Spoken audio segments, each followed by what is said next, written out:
Une erreur courante dans le débat sur l'observance du sabbat est de croire que le sabbat est le jour du culte. Des groupes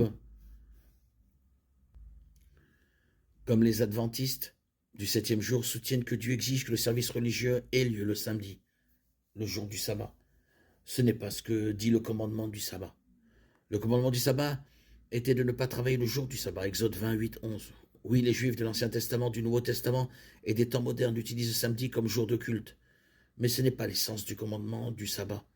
Dans le livre des Actes, chaque fois qu'une réunion est dite à avoir lieu le jour du sabbat, il s'agit d'une réunion de juifs ou de non-juifs convertis au judaïsme, et non de chrétiens.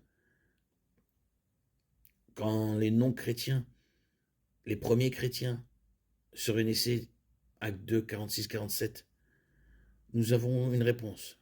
Ils se réunissaient tous les jours dans le parvis du temple, ils rompaient le pain dans leur maison et mangeaient ensemble avec joie et sincérité de cœur, louant Dieu et se réjouissant de la faveur de tout le peuple. Et le Seigneur ajoutait chaque jour à leur nombre ceux qui étaient sauvés.